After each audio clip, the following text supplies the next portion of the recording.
자, 그 정도 이해하시고. 자, 그럼 이제 대항력으로 넘어갑니다.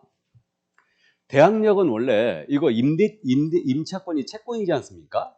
그러면 채권이니까 임차권의 효력을 임대인에 대해서만 주장할 수 있어야 되는데 이걸 제3자에게 확장시킨 거죠. 이게 바로 대항력이다. 그래서 매매는 임대차를 깨트린다는 법 원칙이 있는데 이 룰을 깨버린 게 바로 대항력이다. 그래서 이 주택의 양수인에도 임대차 효력을 주장할 수 있죠. 그래서 대항력은 임차인이 주택 인도를 받고 주민등록 전입을 했잖아요. 그러면 대항력을 취득합니다. 그래서 제3자에 대한 효력을 발생하는데 언제서부터? 그 다음 날서부터 발생한다. 그럼 인도라는 것은 입주했다는 얘기고 주민등록은 전입신고한 때 있는 것으로 본다 그랬어요. 그럼 그 다음 날서부터 대항력을 취득한다. 그럼 예를 들어서 4월 25일 날 입주와 주민등록 전입을 했다. 그러면 임차인은 4월 26일서부터 대항력을 취득하는 거죠. 이때 다음 날이라는 것을 우리 대법원은 영시로 해석했죠. 다음 날 영시서부터 대항력을 취득한다. 그럼 26일 영시 이후에 이 주택을 취득한 양수인은 임대인의 지위를 그대로 승계한 것으로 본다. 맞죠? 그럼 임대인의 권리와 의무를 모두 승계한다는 얘기죠. 그 얘기. 그럼 이때 이 주민등록이 이 주택에 임차인이 거주하고 있다는 걸 공시하고 있는 거 아니에요? 그럼 주민등록은 주택이랑과 정확하게 일치가 돼야 되는데 이거 우리 쪽에서 잘 내는 판례 이 두 가지 정도는 꼭 기억해 두셔야 돼요. 먼저 임차인 본인이 전입하지 않고 배우자나 그 자녀만 전입을 했어요. 이거 적법 주민등록으로 인정했다 안 했다? 인정했다. 인정했고 그다음에 다세대 주택이 있고 다가구 주택이 있죠. 둘 중에 공동주택이 다세대죠. 그럼 다세대는 집원까지만 전입하면 된다 안 된다? 안 된다. 동호수까지 해줘야 되죠. 다세대는 다가구는 단독주택이에요. 그러니까 이거는 집원까지만 전입해도 상관없다는 얘기죠. 이거 아주 잘못 씁니다. 꼭 이해하고 있어야 돼요. 예, 그래서 이 정도 이해해 주시고 판례는 뒤에 쫙 정리해놨으니까 한번 쫙 읽어보면 돼요. 나중에. 자, 그럼 이제 대항력 여기까지 이해를 해두시고 이제 우선 변제권으로 들어갑니다. 그럼 우선 변제권은 이게 이 주택에 대한 보증금 회수에 관한 문제니까 이 주택이 경매나 압류부동산 공매로 넘어간 거예요. 압류부동산 공매는 세금 체납했을 때 하는 공매예요. 그래서 경매와 실질이 똑같습니다. 그러면 경매나 압류부동산 공매 시에 임차인이 자기보다 뒤로 오는 권리자죠. 이걸 후순위 권리자라고 그래요. 후순위 권리자, 기타 채권자의 우선하에 변제받을 권리. 즉 임차권이 채권임에도 불구하고 우선 변제권이라는 물권적 효력을 인정하고 있죠. 이게 그럼 임차인의 우선 변제권의 요건은 먼저 대항력이 있어야 돼요. 대항력이 있어야 되고 계약서의 확정일자를 받아야 한다. 이 확정일자는 날짜가 찍힌 도장을 계약서에 받는 거죠. 그럼 확정일자 받는 거 잘 아셔요. 동주민센터가 있고 등기소가 있고 공증인사무소가 있죠. 세 군데서 아무데나 받아도 아주 좋은 효력이 발생한다. 이게 그러면 결국 임차인이 우선 변제권을 갖기 위해서는요. 3박자를 갖추되 주택의 입주 주민등록 확정일자를 갖추되 대항력이 있어야 된다. 그래야 우선 변제권을 취득합니다. 이게 그러면 여기서 이제 저당권과 누가 먼저냐 이 부분을 꼭 정리해 놔야 되거든요. 그러니까 저당권과 우선 변제권에 누가 먼저냐 이 문제인데 자 날짜를 잠깐 따져봅니다. 예를 들어서 4월 23일로 하죠. 4월 23일 날 입주 주민등록 전입 계약서의 확정일자를 임차인이 당일에 다 받았어요. 그럼 이 임차인은 아직 대항력이 없죠. 그러니까 우선 변제권은 대항력이 있어야 돼요. 그러면 이 임차인은 4월 24일 0시서부터 대항력과 우선 변제권을 모두 취득하죠. 그럼 만약에 4월 23일에 이 주택에 저당권에 설정 등기가 들어온 거예요. 그러면 저당권은 등기한 때로부터 우선 변제권 취득했죠. 그러면 경매 넘어갔을 때 우선 변제권 누가 먼저다? 저당권이 당연히 문제예요. 근데 만약에 4월 24일 날 저당권이 설정 등기가 들어온 거예요. 이 주택에. 그러면 이 주택 경매로 넘어갔을 때 우선 변제권 누가 문제다? 임차인이 당연히 문제예요. 알아보시겠어요? 이렇게 되고. 근데 4월 23일에 임차인이 입주와 주민등록 전입을 했어요. 이 상태에서 4월 27일 날 계약서의 확정일자를 받은 거예요. 이날에 저당권이 들어온 거예요. 그럼 우선 변제권 이때는 같다. 동순이에요. 그럼 임차인은 4월 24일 날 0시서부터 대항력을 취득했죠. 그럼 임차인이 대항력을 취득한 상태에서 확정일자를 받으면 그날로부터 우선매입권 취득해요. 그럼 저당권도 이날 들어왔으니까 우열을 가릴 수가 없습니다. 그러니까 채권에 따라 이때는 안 분배당하게 돼요. 이게. 근데 요 케이스에서는 대항력은 임차인이 앞서고 있죠. 저당권보다. 대항력은 우선매입권은 동시이지만 그러니까 이때는 대항력을 임차인이 자기보다 먼저 오는 담보권이 없다면 대항력을 주장하는 게 유리할 수 있어요. 맞죠? 그 얘기입니다. 그래서 이 정도 이해해 두시고요. 자, 그러면 요거 이제 우선매입권의 관계를 따져봤고 요 둘의 관계도 이해하고 있죠? 대항력과 우선매입권의 관계, 둘의 관계도 이해하고 있어야 되는데 만약에 이 주택의 소유자이자 임대인이 갑인데 여기에 먼저 저당권이 들어와 있어요. 그 다음에 임차인이 들어왔거든요. 이 상태에서 계약 기간이 1년이나 남았는데 이걸 갑이 병한테 이걸 팔았다. 그럼 이 임차인은 그대로 병에게 대항할 수 있다 없다? 있다. 그럼 매매로 취득한 자, 상속받은 자, 증여받은 자, 교환으로 취득한 자 모두 그대로 대항할 수 있죠.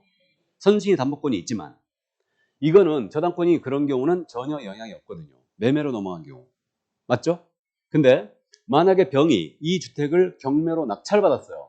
그럼 경매의 경우는 저당권이 소멸하죠. 그러니까 경매로 낙찰받은 자에게는 선순위 담보권이 있다면 대항할 수 있다 없다? 없어요. 이때는 우선 변제권의 문제만 생기죠.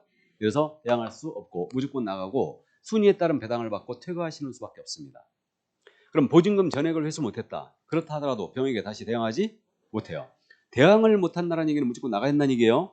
그러니까 결국은 선순위 담보권이 있다면 경매로 넘어갔다. 그럼 임차인은 무조건 나가야 돼요. 이해했죠? 그 정도 이해를 꼭 해두시고요. 여기까지. 그래서 대항력과 우선 변제권의 관계였습니다.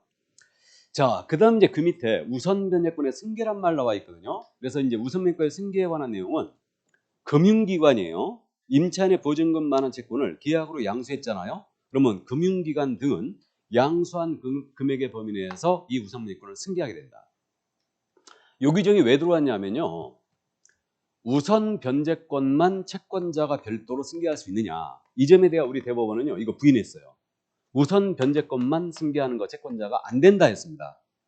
그래가지고 결국은 우리 전세자금 대출을 지금 은행이 많이 해주고 있는데 채권 확보 수단이 마땅치 않았던 거예요.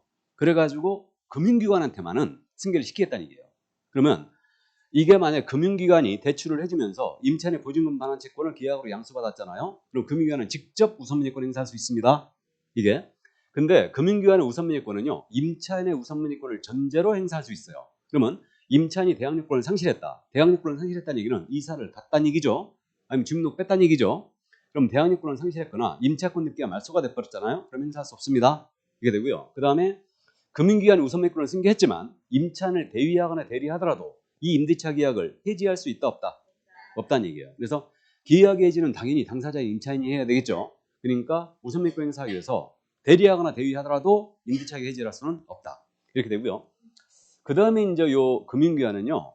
만약에 임대차가 종료가 됐는데 임대인이 보증금을 안 돌려주잖아요. 그럼 임차권 등기 명령에 의한 임차권 등기 있죠? 신청 가능합니다. 승계했다면. 그래서 등기 명령에 의한 그 등기 명령 신청할 수 있죠. 예. 그 정도 이제 이해만 해두시고요. 참고해 두세요. 자, 그 다음에 이제 최우선 변제권입니다. 그럼 최우선 변제권으로 넘어왔는데 요게 지금 교재 내용이 잘못됐죠. 금액이 수정해놨어요? 안 해놨어요? 보증금액은 전부 다 1,500씩 올리고 최우선 변제 금액은 500씩 전부 다 올려야 됩니다. 이게 개정됐어요. 2023년도 2월 21일인가 됐죠. 그래서 2023년도 2월 21일서부터 이렇게 금액이 바뀌었습니다. 지금 수정하세요. 바로. 여기 써 있죠? 이건 별도로 종업표 안 나갑니다.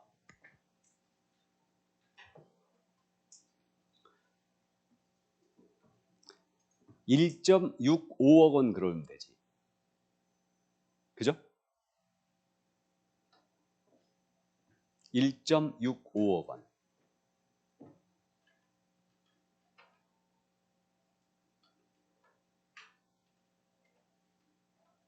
서울 정도는 기억해야 돼요. 민법에서 상인법을 세종시를 물어봤다고 그랬나? 주인법을 물어봤다고 했나? 민법에서 세종시 물어봤죠. 주인법에서 물어봤나요? 상인법에서 물어봤나요? 작년 시험에서 세종시를 물어봤던 것 같은데. 근데 세종시 같은데 물어보면 돼, 안 돼? 안 되지. 안 되지. 안 되지. 출제자가 양심이 없는 사람이에요. 양심이 없는 사람입니다.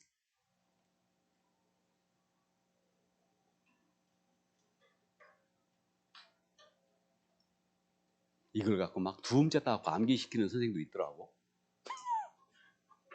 대단하셔. 자, 그럼 보겠습니다. 2023년도 2월 21일서부터 이렇게 상향 조정이 됐습니다. 이렇게 됐는데 서울의 경우는 보증금액이 1억 5천만 원, 1억 6천5백만 원 이하입니다. 이하 중에서 5,500까지는 최우선 문제 해줍니다. 그 다음에 과밀억제 권역에 있는 주택이었다. 그럼 과밀억제 권역은 우리 수도권 정비계획법에 따라서 서울, 경기, 인천. 이게 지금 현재 서울, 인천은 과밀억제 권역이고요. 그 다음에 그 경기도 시중에 일부 지역들, 이게 이제 과밀억제 권역에 묶여 있는데 여러분들이 이른바 대도시라고 알고 있는 데 있죠. 수원, 용인은 또 빠지네. 안산도 빠지네. 수원, 성남, 뭐 과천, 의왕, 의정부, 고양시 이런 데들이 다 과밀 억제 원역으로 묶여 있어요. 그래서 이 지역은 보증금액이 1억 4천만 원 이하에 되고 이 중에 얼마까지? 4,800까지 최우선을 지른다. 그다음에 여기에 이제 세종시가 같은 과밀 억제 원역으로 들어가 있고요. 그다음에 광역시입니다. 광역시 중에 인천광역시는 빠지는 거죠. 인천광역시는 어디로 올라간다? 과밀 억제 원역으로. 그다음에 광역시는 군지역 있죠. 군지역은 전부 다 기타 지역으로 내려갑니다. 이렇게 되는데 그럼 이때 8,500만 원 이하라면 2,800까지 해주고요. 그다음에 7,500만 원 이하라면 2,500까지 해줍니다. 이거 숫자 암기 안 합니다. 서울 정도만 기억한다. 서울은 얼마 이하해야 된다고요? 1억 6,500. 그럼 서울 소재 주택임대차인데 1억 6,500 넘어섰다. 그럼 최우선 문제 대상이 되지 않아요. 그러면 요 금액 이하로 왔다면 5,500까지는 최우선 문제 해준다는 얘기죠. 이게 되고요. 그럼 최우선 문제 해주는 금액은 대지 낙찰가 포함인데 낙찰 대금에서 몇 분의 몇? 2분의 1까지만 최우선 문제 준다. 요거는 꼭 기억해야 되죠. 이건 선순위 저당권을 보호하기 위한 규정이죠. 그러니까 낙찰 대금에 최우선 변제해 준 것은 2분의 1까지만 해준다. 낙찰 대금에. 자, 이렇게 되고요. 여기서 이제 한 가지 더 주의할 점이 최우선 변제 개념을 꼭 이해해 두시면 돼, 이제. 그러니까 최우선 변제 개념은 보증금 중 일정액이었죠. 보증금 중 일정액에 대하여 다른 담보권보다 다른 담보권에 우선하여 변제받을 권리죠. 그러니까 주의해야 돼요. 우선 변제권은 출발을 후순위 권리자, 기타 채권자 이렇게 출발해요. 우선 변제권은. 우선 변제권은 후순위 권리자, 기타 채권자 우선하여 변제받을 권리 이렇게 돼 있고 최우선 변제는 보증금 중 일정액을 다른 담보권에 우선하여 변제받을 권리 이렇게 돼 있어요. 꼭 알아두셔야 됩니다. 주인법, 상인법 어디를 뒤져봐도 최우선 변제란 말이 없어요. 다 이렇게 돼 있어요, 표현이. 근데 우리가 시험에서도 그렇고요. 최우선 변제란 말 그냥 씁니다. 다 쓰는데 어쨌든 이렇게 표현했을 때 알아보시라는 얘기예요. 보증금 중 일정액으로 출발하면 이게 뭐다? 최우선 변제. 그럼 임차인이 최우선 변제를 받기 위해서는 그 요건이 대항력이 있어야 돼요. 대항 요건을 갖추는데 대항 요건은 언제까지 갖춰야 된다? 이 주택에 대한 경매, 개시결정 등기 전까지. 이게 주택의 경매, 개시결정 등기를 했는데도 불구하고 그 이후에 들어온 임차인에게 최우선 변제를 인정해버리면 임대인이 허위의 소액 임차인들을 만들 수 있죠. 그러니까 경매 듣기 전까지 입주자 등록 해놔야 돼요. 먼저 들어가 있어야 돼요. 먼저 들어가 있어야 되고 그 다음에 이거 보증금액이 지역별로 일정 금액을 초과하지 않아야 된다. 즉 소액 임차인이 된다는 얘기죠. 그러니까 최우선 문제는 소액 임차인을 보호하기 위한 규정이에요. 그러면 계약세 확정일자는 최우선 변제 요건이다 아니다? 아니다. 그러니까 확정일자는 오직 우선 변제권의 요건일 뿐이에요. 그러니까 최우선 변제를 받기 위해서는 경매 등기 전까지 대항 요건 갖추고 보증금액이 지역별로 이 금액을 넘어서면 안 된다. 그러면 최우선 변제 받을 수 있고요. 확정일자 요건이 아닙니다. 근데 서울의 경우는 1억 6,500 이하라면 5,500까지만 최우선 해주죠? 해주는데 그러면 나머지 1억 1억 1,000만 원은 최우선 면제를 못 받죠. 그럼 서울 소재 주택임대차인데 보증금이 1억 6,500이었어요. 그럼 이 임차인은 경매로 넘어왔을 때 5,500까지 최우선 면제를 받지만 1억 1,000은 못 받아요. 그럼 이거는 우선 변제권 행사할 수 있도록 소액 임차인일지라도 확정일자 찍어라 하고 유도해야 되겠네. 맞습니까? 최우선 변제 요건에 확정일자는 요건이 아니지만 실무적으로는 확정일자 받으라고 유도해야 됩니다. 이해하셨죠? 그 점 믿으시고 다음 여기서 이제 우리가 요게 개정이 됐으니까 요거를 꼭 이해를 하고 있어야 되는데 이 부분 예를 들어서 이게 서울 소재 주택임대차예요.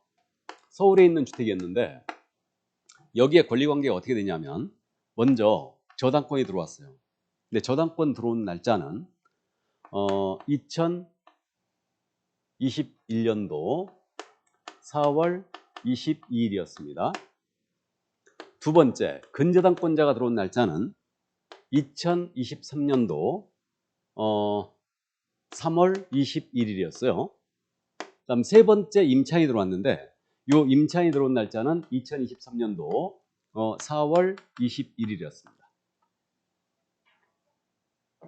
자, 이 주택이 경매로 넘어왔어요. 이자의 보증금액이 1억 6,500이었습니다. 이 주택 경매로 넘어왔어요. 그럼 이 임차인은 1번 저당권자에 앞서서 최우선 변제를 받을 수 있겠는가? 이 문제예요.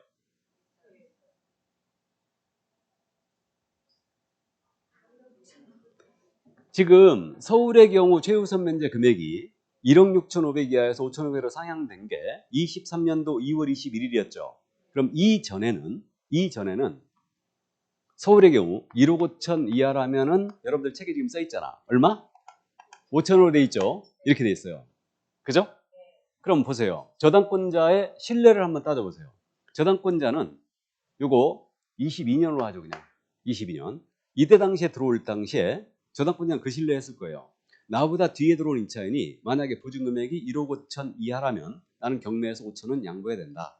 이 신뢰하고 있었죠. 근데 주임법 시행령이 개정이 되면서 소액 임차인의 범위가 상향 조정됐어요. 그럼 이 저당권자의 신뢰를 보호해야 되죠. 그러니까 이자에 앞서서는 이자는 최우선 면제권자라고 주장하지 못해요. 맞죠? 근데 2번 근저당권자 보세요. 야는 지금 23년 3월 21일 날 들어왔기 때문에 이때 당시에는 최우선 면제가 서울이 1억 5천, 1억 6,500 이하가 맞죠? 그러면 근저당권자에 앞서는 최우선 면제를 받을 수 있어요. 이해되십니까? 그러니까 최우선 변제 대상이냐 아니냐는 저당권 설정일을 기준으로 따져야 되겠네. 맞습니까? 그러니까 요것만 딱 하나 기억하고 있으면 돼요. 현재 주임법의 규정에 따르면 최우선 변제 임차인일지라도 선순위 담보권자와의 관계에서 최우선 변제를 받을 수 없는 경우가 있을 수 있다. 다시 현재 주임법의 규정에 따르면 소액 임차인일지라도 선순위 담보권자와의 관계에서 최우선 변제를 받을 수 없는 경우가 있을 수 있다. 요것만 딱 기억해 두세요. 알아보시겠죠? 못 봤거든요. 얘 눈에는 아예 얘는 최우선 변제를 보이지 않는 거예요. 그럼 질문이 나왔으니까 좀만 더 해볼까? 이자가 그럼 보증금액 1억 5천이었어. 그럼 어떻게 될까요? 앞서서 받을 수 있죠 이제. 얼마까지? 5천. 5천 받죠? 그 다음에 저당권자 배당해. 그 다음에 근저당권자는 5,500 양보해야 되죠. 얘는 이때 당시에 들어온 거 아니에요 지금. 그러니까 얘는 5,500 양보해야 되죠. 500만 원 또 받을 수 있어요. 1번 임차인 배당하고 다음에 저당권자 배당하고 그 다음에 근저당권자 앞서 다시 500만 원 또 임차인한테 배당해. 또 얘는 5,500 양보해야 돼. 얘는 5,000 양보지만. 너무 복잡해졌나? 그러니까 왜 질문해? 그건 하지 말고 그것만 기억하세요. 그러니까 저당권 설정일을 기준으로 최우선 문제를 따진다. 아셨죠? 그러니까 소액임대차 중개할 때는요, 꼭 등기부상 떼가지고 주택에는 저당이 잡힌 경우가 많거든요. 그때 당시에 최우선 문제가 얼마인지 꼭 따져봐야 돼요. 아셨죠? 그리고 브리핑 나가야 됩니다. 그래서 이제 거기까지 이해를 해두시고요. 그래서 그것만 기억하면 돼요. 현재 주임법의 규정에 따르면 소액임차일지라도 선순위 담보권자와의 관계에서 최우선 문제를 받을 수 없는 경우가 있을 수 있다. 이 정도만 이해해 두세요. 거기까지만 이해해 두시고, 최우선 변제 개념은 보증금증 일정일을 출발하는 걸 꼭 기억해야 됩니다. 그 다음에 최우선 변제는 대항력 꼭 맞추고 그 다음에 소액임차이면 된다. 됐죠? 확정일자는 요건이 아니다. 거기까지 기억을 꼭 해두시고요. 서울 정도는 금액을 기억하자. 서울 정도는. 자, 그럼 최우선 변제까지 봤으므로 이제 넘어갑니다. 넘어가서 권리금 보호는 상가니까 넘어가고, 임차권의 등기 명령제가 나오고 있죠? 150쪽에 찾았어요? 자, 임차권의 등기 명령제는 상가와 주임법이 구분이 없죠? 둘이 똑같다는 얘기인데. 자, 그러면 임차권의 등기 명령입니다. 이거는 임대차 계약이 끝났거든요. 종료가 됐는데 임대인이 네 방 빼서 나가라 이러는 거예요. 안 돌려줍니다. 그럼 지금 대항력 우선 변제권, 최우선 변제권의 요건을 봤더니 어느 경우든 임차인은 입주와 등록을 유지를 해야 돼요. 그럼 이사를 한번 갚아버리게 되면 아주 좋은 효력을 다 잃게 되죠. 그러니까 임차인이 오도 가도 못한 신세가 된 거예요. 그래서 이제 임차인의 자유로운 이사를 위해서 이 규정이 들어온 거죠. 그럼 임대차 계약이 종료된 경우에 보증금을 돌려받지 못한 임차인은 단독입니다. 단독으로 임차주택 소재지 관할 법원에 임차권의 등기 명령을 신청할 수 있죠. 그러면 3주 정도면 최종적으로 명령서 떨어져 갖고 그 촉탁에 의하여 임차권 등기가 돼버립니다. 이 등기의 효력을 우리는 기억해야 돼요. 등기의 효력을. 그러면 임차인은요, 등기한 때로부터 대항력과 우선명령권을 취득해요. 등기한 때로부터. 이건 다음 날이 아니에요. 등기한 때로부터 취득하는데, 다만 임차인이 입주와 등록을 미리 했습니다. 그럼 대항력 취득했겠죠. 그럼 이미 취득한 대항력 우선명령권이 있었겠죠. 그건 그대로 유지가 돼요. 없었다면 등기한 때로부터 대항력과 우선명령권을 취득하게 되고요. 자, 그 다음에 이제 임차인이 그럼 이사를 갔습니다. 그래도 이 등기 자체가 대항력과 우선명령권을 유지하겠죠? 그대로 유지를 시켜줍니다. 이사를 갔더라도 등기 자체가. 자, 그러면 이제 이사 갔거든요. 그 이후에 임차인이 새로 들어올 수 있죠. 그럼 새로 들어온 그 임차인은 소액 임차인일지라도 최우선 변제는 인정한다, 안 한다? 안 합니다. 왜 그러냐면 선순위 저당권자에게 피해를 줄 우려가 있거든요. 소액 임차인이 빈 자리에는 소액 임차인이 들어올 가능성이 크죠. 그러니까 임차권 등기 후에 들어온 임차인은 소액 임차인을 더 최우선 변제를 인정하지 않아요. 근데 만약에 확정일자 찍었어요. 그 임차인이, 새로 들어온 임차인이. 그럼 우선명령권을 인정해도 상관없죠? 저당권보다 후순위로 밀리니까. 그래서 우선명령권은 인정합니다. 근데 최우선 변제는 인정하지 않아요. 이거는.